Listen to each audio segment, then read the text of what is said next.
noticing that my... Whoops.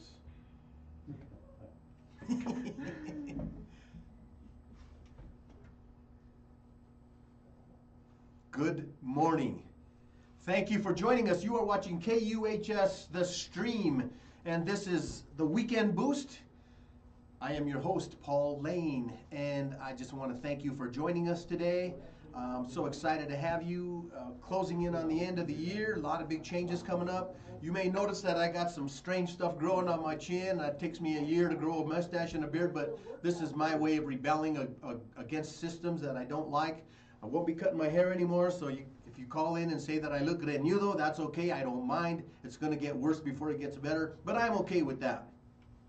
Guys, you know that I am a big supporter of CALMA, Colorado Alliance for Latino Mentors and Authors, and today's no different. I always promote them. There's an anthology out that's available. It's $20, guys. I'm telling you, if you are interested in some quick short reads, essays, poetry, short stories, I mean, it's packed full of great literature written by prominent Latino artists in the Colorado area, and please get a copy of that book in your hand. I am the author of The Caregiver's Handbook, a self-help love story. You know, I don't really talk a lot about my book. I don't promote it much because a lot of my beliefs have changed since I wrote the book. But, you know, I've been telling myself that I'm going to read a little bit about the book, from the book. And this morning I think I'm going to just read you a couple of pages. And so bear with me. Treatment, July 2nd, 2006. Rita's first appointment with the radiologist was 2 days before the 4th of July. She had been referred by her neurosurgeon, and that whole week I had a knot in my stomach. Each night I would toss and turn in the whole worry, and all the while worry about Rita, my daughters, and mounting costs. Feelings of solitude and desperation overwhelmed me daily, and I wondered what would become of our family. I feared we would lose our home and wondered how Rita could be so calm when all this was happening. How could she be so not frightened? Even when I questioned how she felt, Rita would show no signs of emotion. The unknown had taken hold of our lives entirely, and I wondered if Rita had succumbed to the psychological terrorists we knew as the GBM. In the days leading up to her appointment, Amanda, who is my daughter, and I spent countless hours Googling and researching GBMs, the abbreviated term for glioblastoma multiforme. We looked up left frontal lobe to better understand the part of the brain where the GBM had been removed. We desperately searched for hope that there was an experimental treatment or cure, but to no avail. We went to the bookstore and library and found every book we could find relevant to cancer. Surprisingly, there were few books on brain tumors. In fact, they represented only 10% of all tumors. Soon, we had a good grasp of the situation Rita faced. And though we never told Rita, we knew her odds were not good. Guys, the odds of you having to go into long-term care are 50-50. So half of Americans will be in long-term care at some point. So what that means to you, if that's not you, is you're going to be the caregiver. And if you're not prepared, I promise you, you're going to go through hell. I promise you, man. I know it. I lived through it. Get a copy of this book. Have it on your desk. Have it as a reference. Have it as information. Use it for your family. Give it to a loved one. Order this book today, guys. Order this book. Reach out to me at the station, paullane.net, or find it on Amazon as a book, as an ebook, and get it in your hands, guys. Now, with that, we're going to go ahead and get started. Guys, you know that I like to bring interesting people on the show. I usually feature authors, people of interest, community leaders, activists, psychics, mystics, past lives regressionists. I'm all over the place, but I believe that it's very important for us to look at the Latino culture and people who have been in the culture and who have experienced a lot of the things that, the majority of the population can't grasp or understand. I've heard it said that when there's semblance of equality and you privileged, it looks like oppression. And so with that, I'm going to go ahead and introduce my guest. Ana Maria Vasquez is a journalist. She's been in journalism since the 90s, so she's not a baby, and she's been around for a long, long time. Ana has been featured in, she has been a journalist in everywhere from Grand Junction to California, Santa Monica? Santa Cruz. I'm sorry, Santa Cruz to Pueblo? I'd say Grand Junction, Greeley, Santa Cruz, California, Denver, Boulder, everything in between us. So you've really been around the block. You've really experienced journalism from a unique perspective, because journalists make up a very small I mean, female journalists make up a small percentage of journalists. Right. Roughly, what is that? Oh gosh, I guess as a whole, I'm not exactly sure the exact statistic for women in the industry, but one of the last stats that I heard at the Colorado Press Association conference was that 11% of all newsroom, all media leadership across the country, 11% is women. So of that, I'm sure a quite smaller, some sort of a portion of that 11% is actually Latina.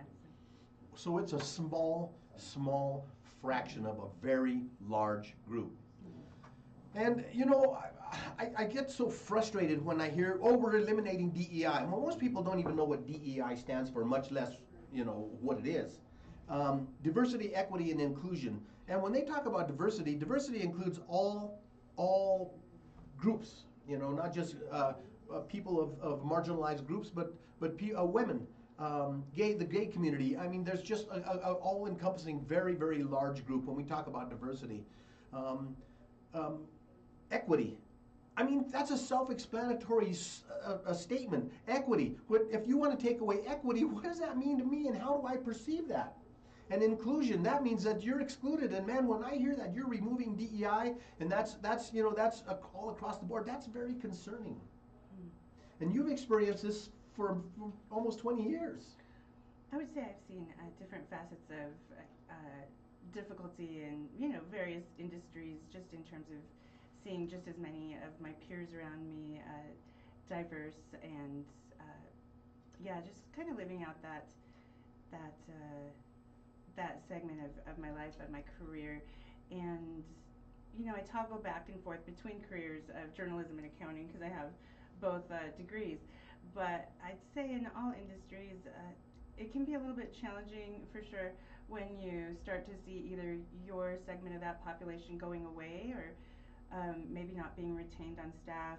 And you just have to really, first of all, know your work, focus on your work, fall in love with your work, but keep your head up and understand and be attuned to what's going on around you, what your defenses are, and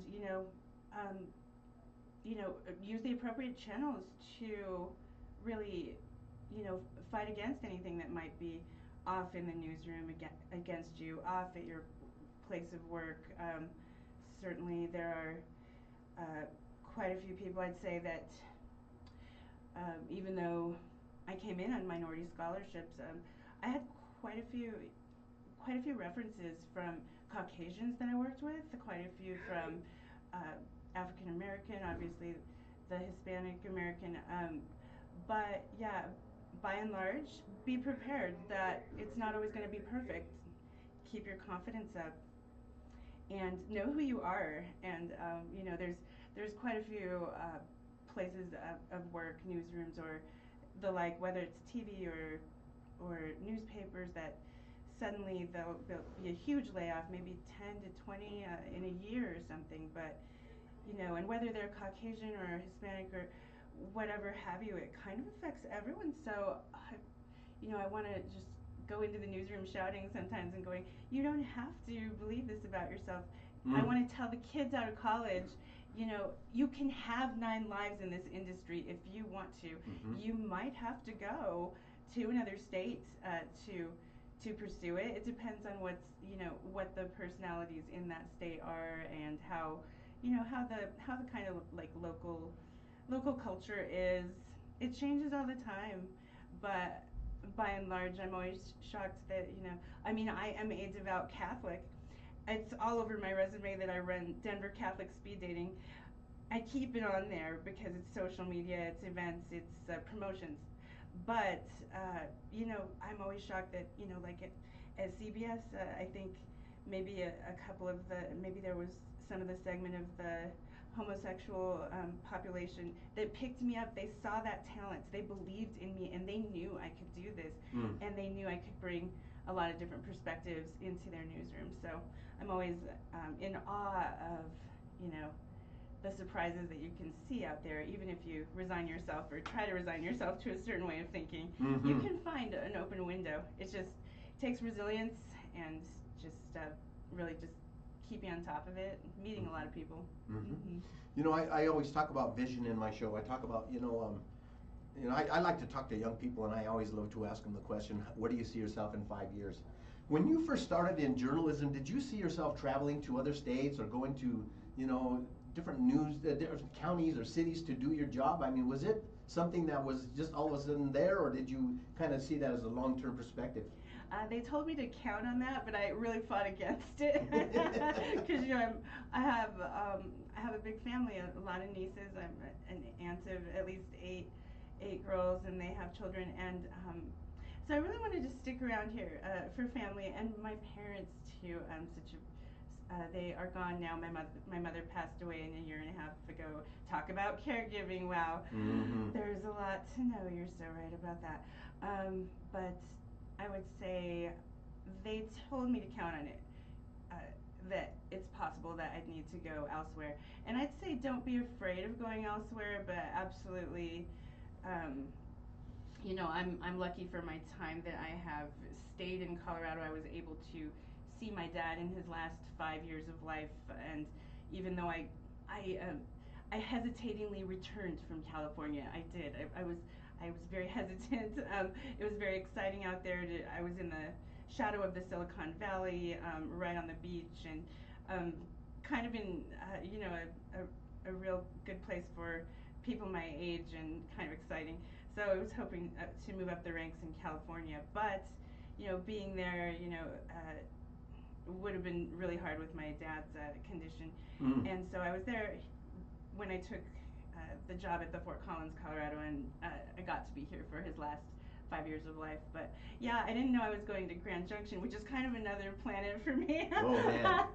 But yeah, and as I've told you before, in diversity's element, it was kind of funny. One time I was definitely the only Hispanic in the, at least editorial newsroom, and I was stopped by a cop I guess I ran a California stop sign, and somehow he stopped me, and I said, "Oh, you're Hispanic, very handsome gentleman, very handsome police officer," and I said, "You're Hispanic." He said, "Oh yeah, you are too." I said, "Yeah, I work at the newspaper." I said, "You worked at the police department? How many Hispanics are there?" He said, "Just me." And I said, "Same here, just me." He said, "I'll see you later."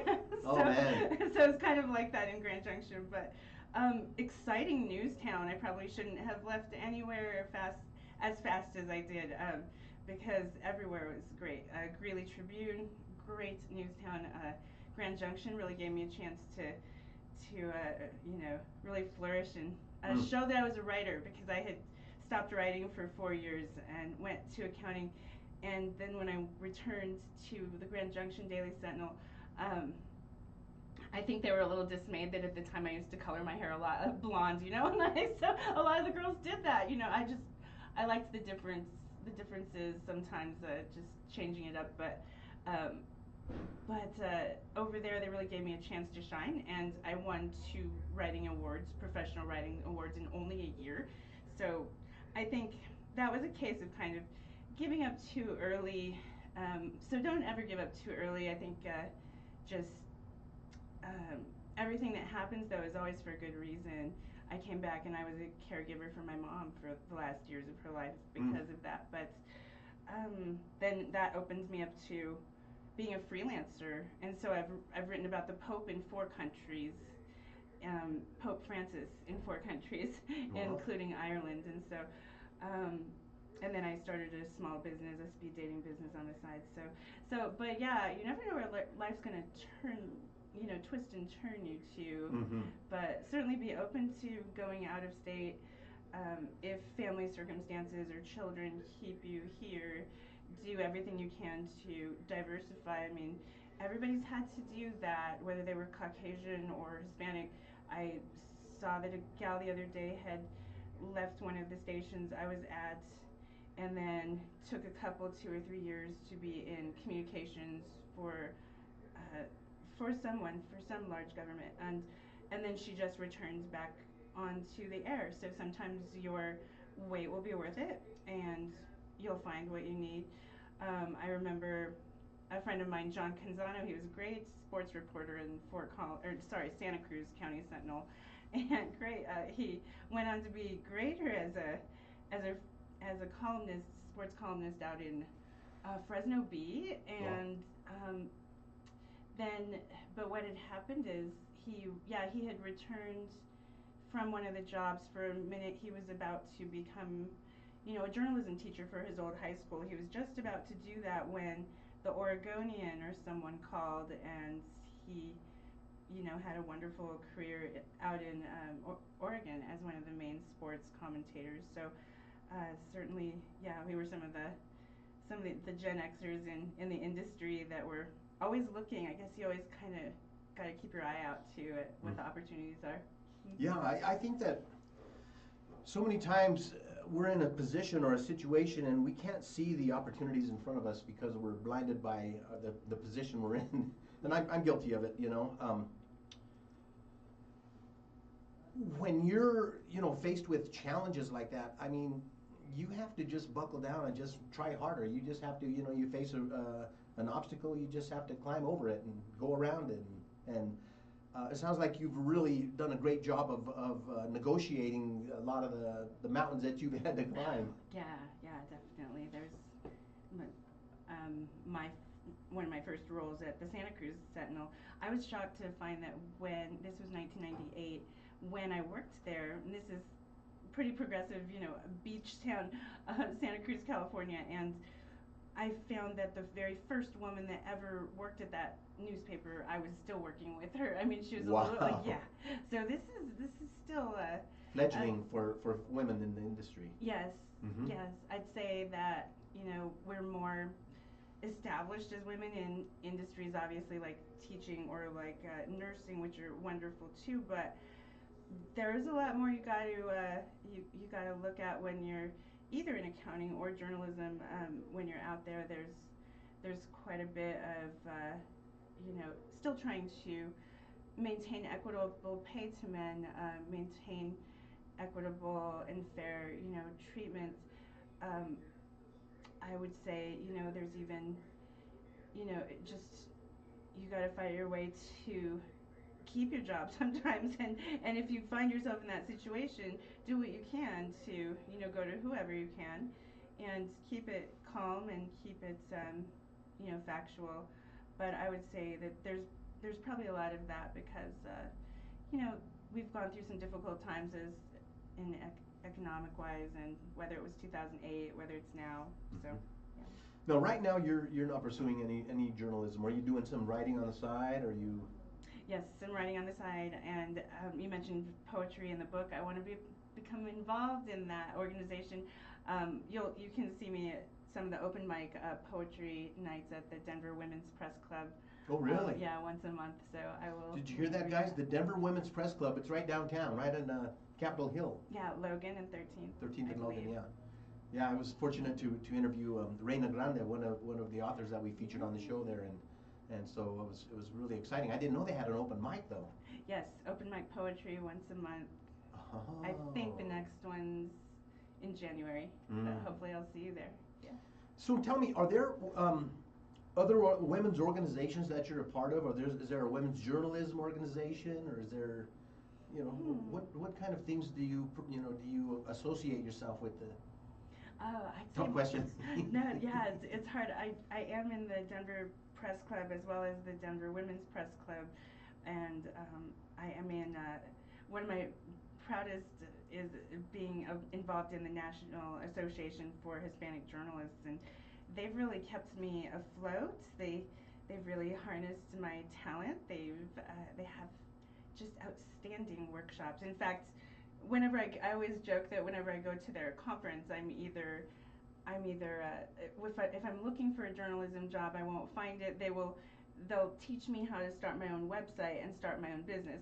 Or if I'm looking to take a workshop to become better at accounting or other business or at my own business, I'll end up with a job at CBS because I went to the journalism conference, because Wow. there's a lot of networking there, a lot of support there, and they teach you so much. It was so exciting. This summer I went um, to the NAHJ convention in Hollywood, California, and it was really exciting.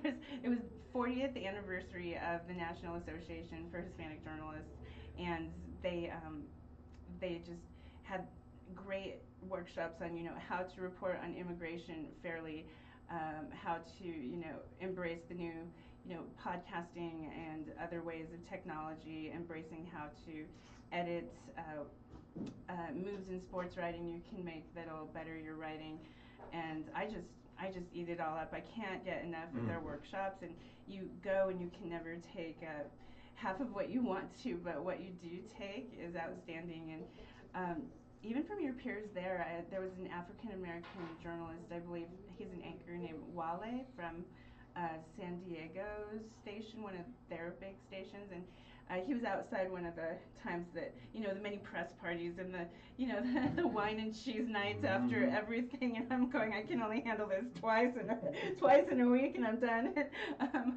But it was fun because I was out on the deck, and he was on the phone, and he got off the phone, and I asked him, so in the case I ever need it, how do you go about doing your reel? I mean, should I take a bunch of classes, a whole other degree, because I focused on print journalism, and even though I know how to cut video, I can probably talk on air, I can talk in public. How do I cut a reel?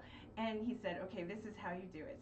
And everybody inside was just oblivious to us. They're having their little press party inside, big press party inside from all over the country, and through the glass, and it was me and Wale on the deck of that hotel. Oh, what's the big one? Lowe's. And he showed me kind of a blocking of an introducing the National Association for Hispanic Journalists press party, and the 40th, and it was beautiful. I got to see how he blocked right in person just for me, and he said, just do that, take about 8 of those and splice them together, and you got a reel. And so taking direction like that from your peers, it's really invaluable. So you can embrace those opportunities, really go to convention, and it's, if nothing else, it's a wonderful experience. I mean, you never know what's going to turn up later or how it's going to help you in your in the job you have now. I mean, I'm in the toggle back to accounting right now, but I use those skills and the ethics classes that they hold. Everything relates to what I do today. So, yeah. Am I over talking? No. It's just great that to be out in the industry and to find someone who's willing to mentor you, to take you under their coat, and to give you some boost. And has that been a challenge for you to find mentorship in the industry? Mentorship. Someone to give you kind of guidance to, I mentioned Polly. You were talking about Polly Bacham. Polly mentored me when I was in my 30s, and very, very much impacted me. And she just gave me a lot of insight and a lot of information that helped guide me and direct me, and put me on a path of leadership. And so, I'm guessing that there's someone takes you under their wing. I think there's so many great mentors out there. I think I couldn't really list them and have everybody in a list and be sure that everyone's there if I tried. But I'd say it was important, especially at the beginning, walking into the Rocky Mountain News when I was all of 20 years old, and my last job was the last summer before as a lifeguard for Waterworld, working 75 hours a week, and just watching water the whole time. And maybe I saved 3 kids, but I watched water the whole time. But I'd say that walking into the newsroom, and everyone's older than you. They might be middle-aged. Maybe the youngest is, who knows, 32 or 35 when you're 20 is really shocking. But it was exciting in the sense that, the late Bill Husted, who just passed away, unfortunately, I was 12 years old when I used to read his Society column. He would do a celebrity who was in town. This celebrity who was here he this week, and he was in the back page, which was about page 75 or 80 at the time. And my dad would laugh because I get the paper. I'm 12 years old, and I turn it over and I open up to Bill's column, and it was so exciting that someone I had read, and also Norm Clark, the eye patch sports columnist, then who spent the rest of his time recently as a society columnist out in Las Vegas. I got to meet him too. So going into the newsroom and working with them,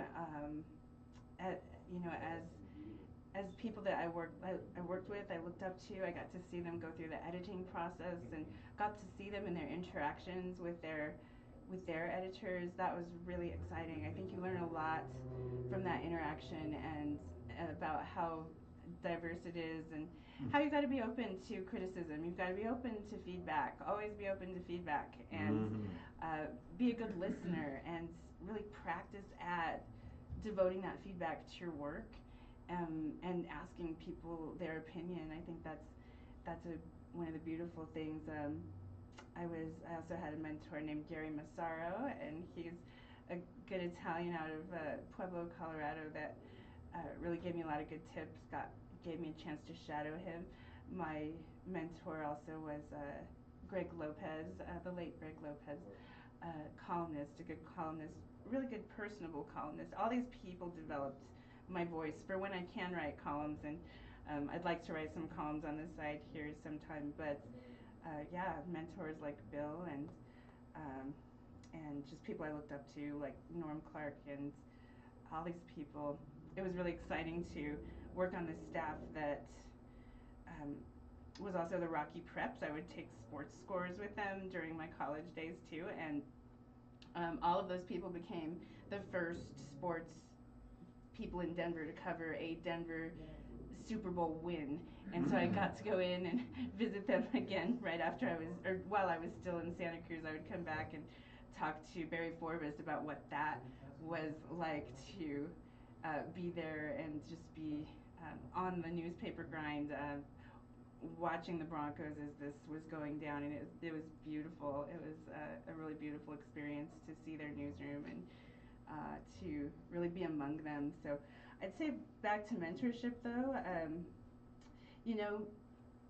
sometimes I took jobs that I didn't think I'd like. Maybe I didn't think I'd like being education reporter out in Grand Junction. I thought, well, that's kind of, maybe business would be better for me, but I'll try this. And you start to realize sometimes stick to the thing that they saw about you that made them hire you. Maybe they saw that you might be a good higher education reporter and police reporter in Greeley.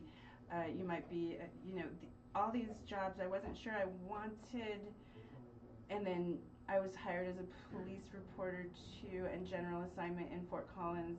Later on was entertainment for 5 years, which was really exciting. But well, you've had a lot of hats. Lots of hats. But I would say, yeah, sometimes I didn't stay in the positions that I wanted to because I thought something else was better. Say I took the education reporter job in Grand Junction, and that's what they gave me. But you can excel really a lot at what they first assign you. And a lot of people liked my Student of the Week column, even though some people, the talk around the newsroom was they dreaded the Student of the Week column, but actually it got really great readership. People called in a lot about it, and just really embrace the first role you get, even if you kind of go, oh, I don't know if I'm gonna like that, just take it. I think like Polly Baca said, don't be afraid to take some of these jobs. That's what she said. She said you might find yourself regretting more later on the ones you didn't take. So yeah. Well, Polly's actually been on the show before. I had her about a year or so ago, but she definitely revealed to me so many things that I was they were cloaked. They were just they were not visible to me, and having a mentor or guide or someone to give you even a little bit of direction can set your feet on a path that you may have never discovered before. So guys, if you're out there, and I don't care what industry you're in, look around you. Find someone who's very competent and someone who's inspirational to you, and latch on to them. Ask them questions, and ask them to mentor you. Ask them to sponsor you. Ask them to be your guide. I mean, most people will be very, very happy to do that for you. Yes, I absolutely agree. Oh, when Bill passed away, I just thought to myself, my God, I was sitting next to him at James Meadows' funeral.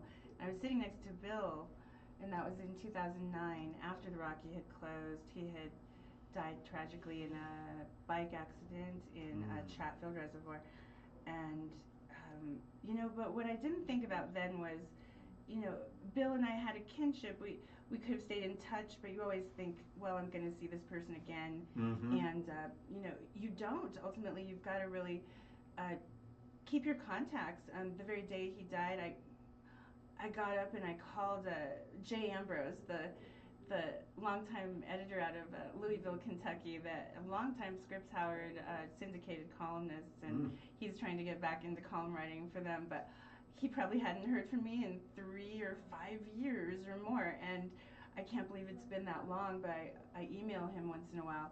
But try to keep your contacts up, because you'd be surprised how fast 20 years goes, and you might regret that you didn't hang out with Bill and Jay a little more at coffee and some of their teams, and really learn more about what's going on in the industry today. Even if it seems dismal, seems like there's not jobs, it's always great to keep these contacts you're not going to have forever. So, yeah.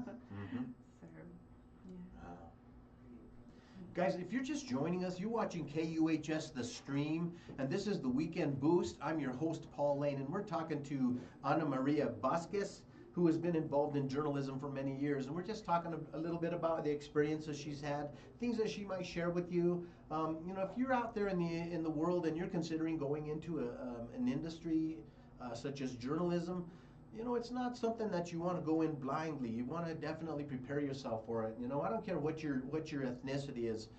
Be prepared, because I'm sure there's a lot of roadblocks that you're going to face no matter, where you start. Yes, I agree. And one of those is the many talents they expect you to have now. I was a print journalist, and I went to college for print journalism. At the time, we had a very difficult TV and radio program. People didn't pass very often, or there was a certain class nobody was passing, so I got a little scared to do that. But don't be scared. Keep the skills up, even if it's a workshop you take at NAHJ, if it's just one class you take at Metro State College, or a certificate. Build a certificate. You weren't versed in broadcast. Build 6 classes into a certificate, or at DU they might have some public speaking classes. But when I get out there now, they ask me, can you edit video? And I remember the dinosaur days of editing video, which for me was 2008. So at newspapers, that was around the time that Tim Hardy at the Grand Junction Daily Sentinel used to say that we got writers trying to be camera people, and we got camera people trying to be writers these days. So we all got to learn everything. So I'll never forget our first Cox Communications classes to try to, edit using Final Cut Pro, and I was just terrified. This was difficult. It wasn't at the time, it was new, and so anything new goes through its changes to where you figure out what the shortcuts are, and the fastest way and the most sharp ways to make your video turn out. And by the time I got to Fox News in 2022, for a brief time I was a social media one of the digital producers, but they told me, edit the weather, edit this broadcast, put it on the web. This is how you do it. They showed me in 2 minutes. I picked it up really fast. Wow. And so, and I've been a long time out of college, so I knew it in about 2 to 5 minutes. And he looked at me weird because I said, he said, can you do it? I said, yeah, I think this is actually kind of fun. And he looked at me like I was crazy, and maybe I am, but it was really exciting to me. So, and people like Wale showing me how to block a good reel, obviously those things take some time and a little more polishing than, I probably will do my first time. But it's always nice to, build your skills at these workshops, whether it's the Society of Professional Journalists yearly convention. The Colorado Press Association has some very good workshops and discussion shops, and even some inclusion workshops and diversity workshops. They've added a lot of those too, and definitely, we had, and don't worry about, okay, there's an Asian journalism, there's a black one, there's a Hispanic one. Go to any of them that you want. We have a lot of friends that are African American coming to our National Association for Hispanic Journalists because they know they're one of the best at workshops. I mean, I went to them in 2010 and learned how to build my own website, and I conversed with them for 50 hours online for the first virtual convention during pandemic years in 2021, and got to meet like Liliana out at the LA Times. She's one of the managing editors now, a former sports. And then I would get to, in 2024, meet Liliana in person and meet a lot of people in person. So it was really exciting. I would say it opens doors, and I gotta say, I was standing on the street corner across from the Hollywood Hotel going, what am I doing here? And I saw these two men with some camera-looking equipment, some big, sports bags, and I said, you wouldn't happen to be going to the Hispanic Association for Hispanic Journalists convention? And they said, actually, yeah, and they were Latina men, and like obviously. So I said, oh, great, I'm from Denver. I just touched down at the Bob Hope Airport, and could you show me where this is? And so we conversed through that, and one of them is one of the head honchos of the MLS organization out of New York City, and he had worked for ESPN. So the first place we go is there's a big ESPN setup, and all the Latinas are grabbing him and kissing him and hugging him, and he said, oh, this is Anna, and they grabbed me and kissed me and hugged me, and 2 minutes earlier I didn't have any friends that I knew of yet there. So, wow. So it's exciting. So yeah. Yeah, it sounds. I mean, it's got to be exciting. It's got to be just every day something new. It seems like they really broaden your horizons. I mean, you go there and you think you're going to be a journalist that's just writing, and all of a sudden you're editing in social media. And I know. Very cool. Yeah. So it really does. It opens you up. It makes you a lot more prepared and much more valuable, I think. Definitely. I want to take you back, Anna. I want to take you back to the first article you ever had printed. And I want to ask if you remember that, and if you do, how did you feel about it? I want you to reflect back to that day when you opened up that periodical or the magazine or whatever it was, and opened it up and saw your article in print. How did that strike you? Yeah. Would you want the ones that were more of the professional ones, or the first one in high school? The first one that was professional. First professional. Oh, that's a little harder. Let me think. Oh, I would say one of the first. It had to be the first week at the Rocky Mountain News. It was announced that Klondike and Snow, the gigantic, beautiful white polar bears, I remember them. were leaving to Florida. Oh yeah, I remember that. I remember that time. And me and another intern shadowed Michael Romano on the story, so we wrote our first story together for the Rocky Mountain News, and this was a big deal. You know, the zoologists were crying, the staff was crying. We started, almost crying, and we didn't know this was going to be such a huge, big deal, but it was. And there was Klondike and Snow. I still find them ornaments, Klondike and Snow. Really? Yeah, one of my colleagues had a Klondike and Snow setup, even of Klondike and Snow items. Not because he was a fan, he was just kind of heard a lot about them. So I know. So I think the first time I saw that, it was in the Denver West section of the Rocky Mountain News, which was right up front. So we had these polar bears in, big, a huge, practically front page format, I believe, and it was amazing too. I probably looked at it like 12 times the morning it came out before I went back to the Rocky. I barely made it back to work because I was too busy looking at the story. So it was shocking and in a way a beautiful, like an ode to like the history of journalism in Denver, and I think I always knew it. I would never know, of course, that there was going to be, the Rocky would cease to exist, but in a way, it does not. It actually lives on. Now that I've been part of that group, so many people devote more to getting together every 10 years. There's a lot more. We're more together than we ever have been in a way, and almost more than any other newspaper I've worked at. You don't see a lot of reunions going on, but you do for the Rocky, and so people try more to stay in touch.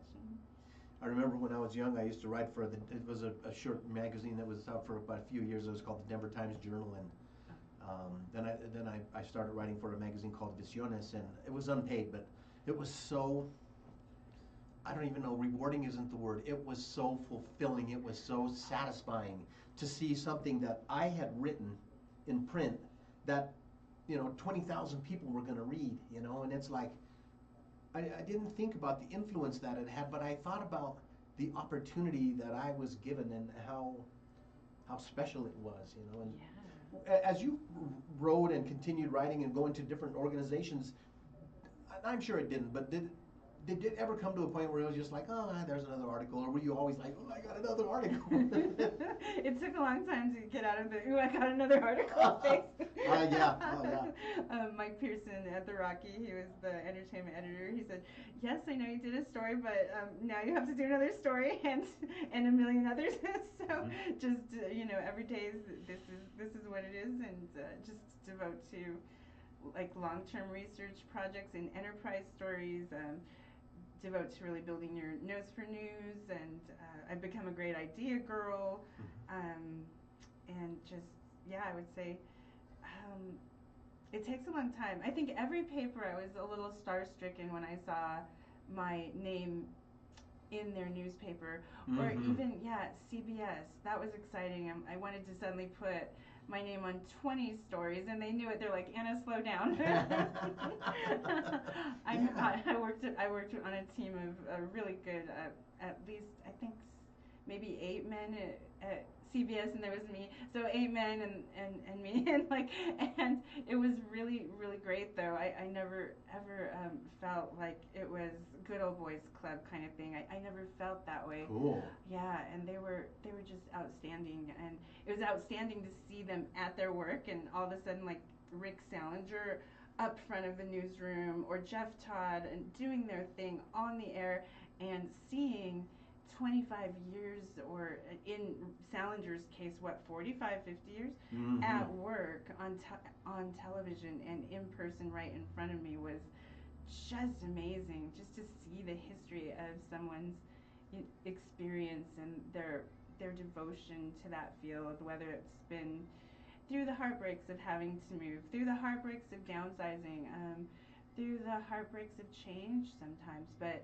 they all had such outstanding backgrounds and outstanding talents that it built. So, you're going to run into adversity, but, really just embrace those opportunities of adversity to really stand up for yourself. And if it's, time to, head on or move on, then you'll know when that is. But always know that there's a place out there that is excited and waiting for you. I know it. So.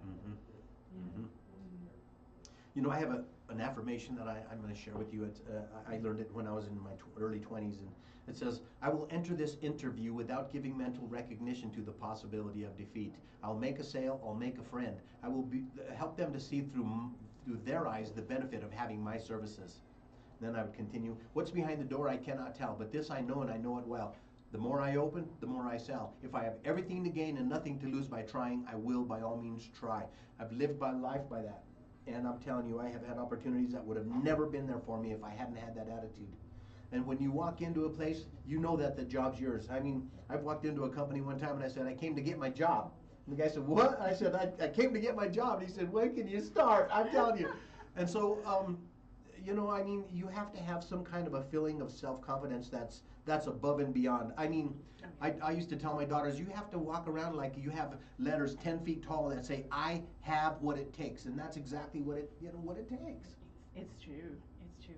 Confidence, you have to have it, off the charts almost. I mean, or at least to just know a diligence toward your talent, that you know that you can contribute to an organization, you know you can make that organization better, and you're excited to help them to do that, excited to serve, be of a servant attitude, because you are of service to that community, you are of service to that editorial staff, and it's not always going to be easy, and there's going to be misunderstandings, and there's still going to be miscommunication, even in communications. But just, I'd say, yeah, I think affirmations are really important. I think it was the woman that ran a really good workshop on self-esteem I took in like 1999. It was just one of those at Colorado Free University, and she had us write our own affirmations, and I think mine was something like, look in the mirror and say 10 times every day. The one I wrote was something like, geez, I am a good employee. I will be a great partner, spouse to someone when the time comes, and I will not let past mistakes or past messes mess up the person that I can be today and the things that I can achieve today. And when I said that 10 times, and I was really between jobs, that's when I got hired at the Fort Collins, Colorado, and it also helped to walk around my college campus a little more and talk to my old professors, and they'd say, call this person, call that person. At the time I went, and you're 20 or 24, and you're like, I don't want to just call that editor out of the blue, but call that editor out of the blue, especially now. They get way too many emails. But that made a big difference to really have that. And I would say I still use affirmations, probably not as much as I should. I obviously needed to remember what mine was. But I would say also rely on, if you have a faith, really use that as a backbone to your search through your life and your journey. For me, people can ask me what my secret is, and it's, every 2 weeks I go and I pray with the nuns. I find the Catholic nuns that, they pray with like an open or public, they're usually cloistered, but they might give an opportunity for prayer once every 2 weeks or once a week. And I tell you that now things will go really awry if I don't go for 3 weeks. So it has to be once a week. So yeah, definitely the affirmations coupled with prayer life. I think that's really been my key to success. So. Good for you. I'm retired, so I've been retired 6 years, but I still do affirmations. I have one I just came up with about 3 months ago, and I'm saying it 3-4 times a day. I'm the luckiest guy I know. All the lights are always green. Everything goes my way, and there's always an open parking spot. Money finds its way into my hands because I'm the luckiest guy I know. I'm telling you, I repeat that, and this morning I went to Wadsworth when I turn on and there's no cars, and I said it out loud. Boy, I'm the luckiest guy I know. And I'm telling you, when you say that, it's all of a sudden, man, this opportunity comes, and this person comes and brings an offering. My neighbor comes and said, hey, I got some peaches from Grand Junction, or whatever the case may be. And I have found that when you have an attitude of can do, that things go your way. Yes. And so, I don't care if it's in journalism, I don't care if it's in sales, I don't care if it's in construction. If you have a can-do attitude, the can-do attitude goes out to the universe, and the universe brings it right back to you. It's like magnetism, And so, when you're writing an article or when you're writing a poem, do you start out with any kind of a preparation, or do you do an affirmation, or what do you do when you start writing? When I start writing, let's see.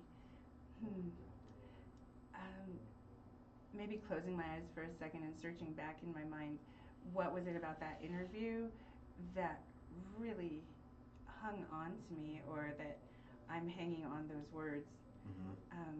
I'll never forget, one of the most shocking quotes I got was at this conference, and this man said, there is peace in the presence of others, even in the absence of answers. It made my editor cry to read it, because that was about a man who talked about his struggles raising disabled children.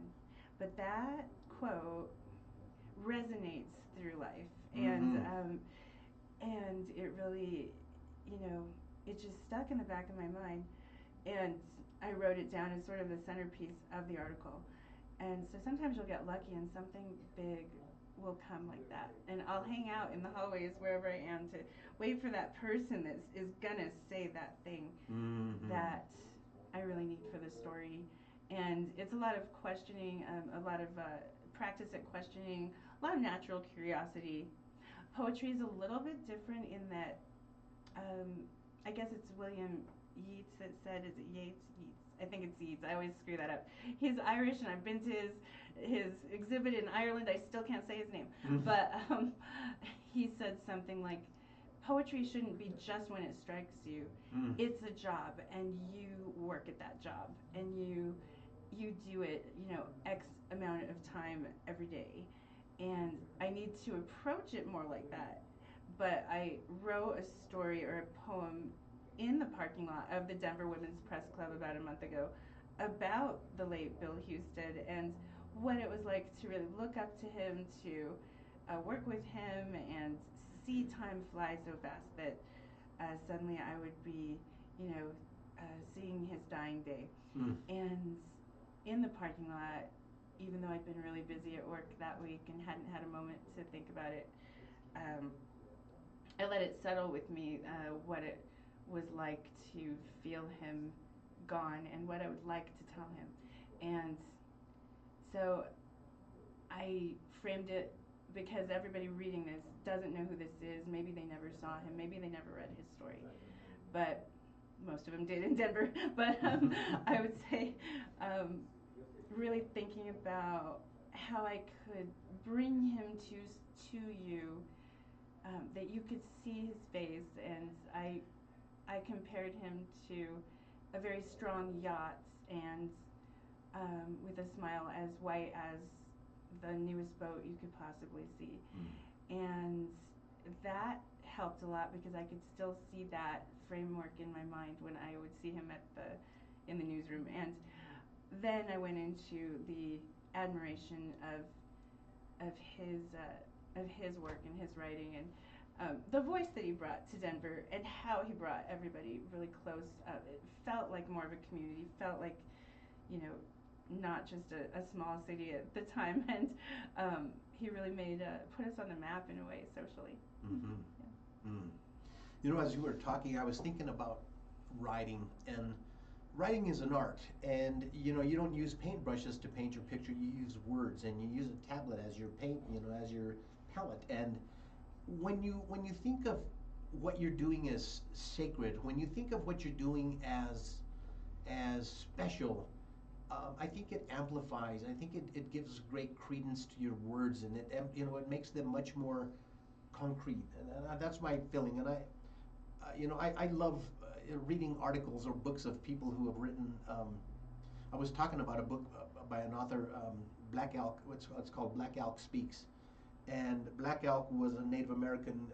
I believe he was back in the 20s or 30s, but he was just a legendary man, and his words were so emotional. They were so heartfelt that when I would read his words, I would close the book and I would close my eyes. And I would see myself standing next to Black Elk, this wonderful, great, spirited man. And I think that, you know, when you are, you know, I always taught my kids, you know, any job, big or small, do it right or not at all. And, you know, when you apply your passion to what you're doing, whether it's writing or whether it's construction, I don't care. Put passion behind it. Put your heart behind it, and have a good word to yourself, and tell yourself that you can do it, and you do it great, and no one does it better, you know, and that lifts you up, you know. When you you know, became officially a journalist, were you pretty sure of your path, or were you just kind of opening the door and saying, okay, here I go, or was it pretty well laid out for you? How did this take off for you? Oh gosh, that's really hard to say. I was hesitant to move out of state, but still excited to. I tried to stick around here a little bit. Took jobs at the Greeley Tribune, which was a great place to work, but realized that I really wanted that out of state experience. So I'd say, even though I was scared to go, I chose one of the most beautiful places in the country, so Mm-hmm. that helped. But just like Mom always said, you hate any job the first 3 weeks, and even though sometimes I'd look at the ocean, I'm like, why am I so lonely, or I don't like it out here. A few Mm-hmm. weeks later, I would just be in heaven, touring the Monterey Bay Aquarium, or chasing the sunset to watch the waves wash up on shore and turn lavender, just chasing the sunset Mm-hmm. down West Cliff Drive at sunset.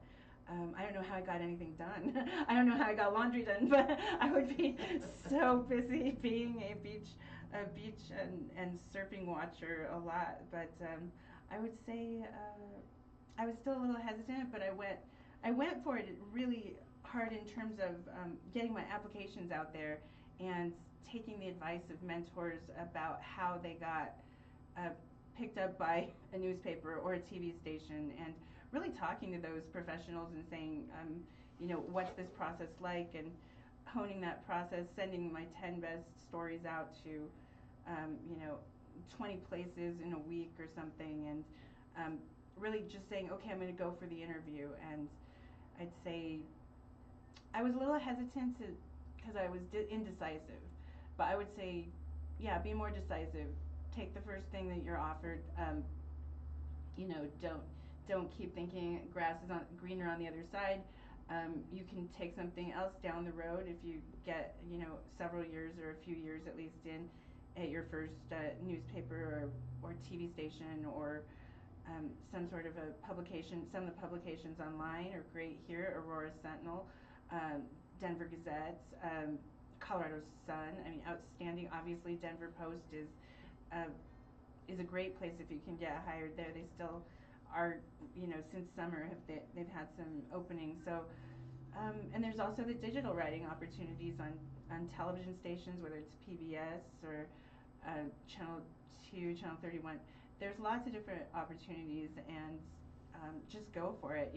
In fact, Pueblo. I wish that was one of my 20 places I've worked is the Pueblo Chieftain, Well, because they had a really good heyday there, and I really take a lot of inspiration going back to Pueblo. I will go in the middle of the night to Damon Runyon's old building, and that is a journalist that after the end of pandemic, or no, at the start of pandemic, he's looking for places to write. He had been a typesetter at the Pueblo Chieftain. His dad and him both worked at the Pueblo Chieftain, mm, and way back turn of century times, wow. and he yeah, during the pandemic, he decided to go to Denver. He worked for both. He worked for the Rocky and the Denver Post, and then he left and just went out to did the hardest thing, it sounded like, but yet probably in kind of tough times, made sense to go to New York City.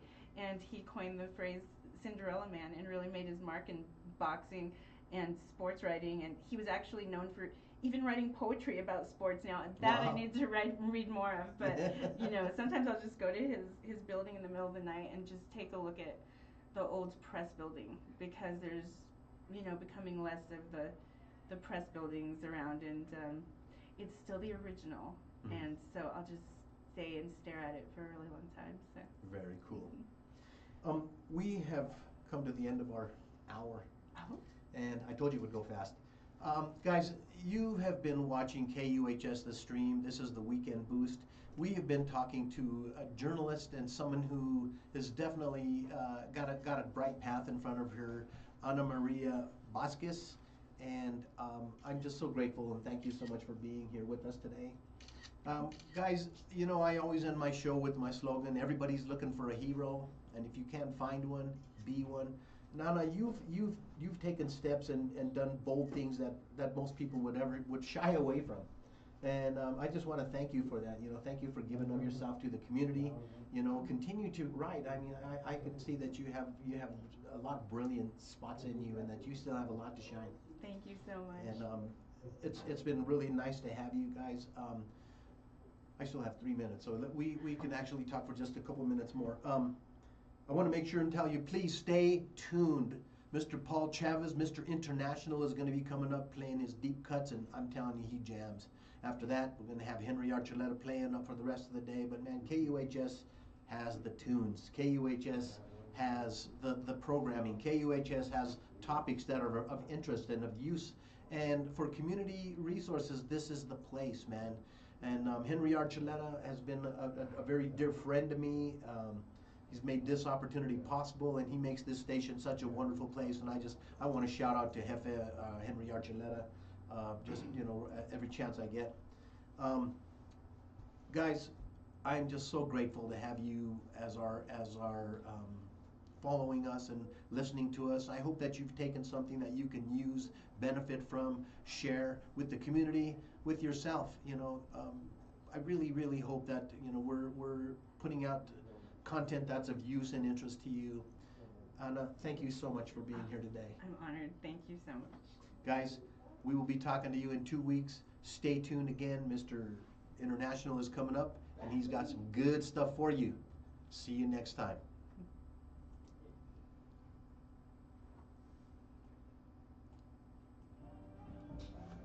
That was exciting.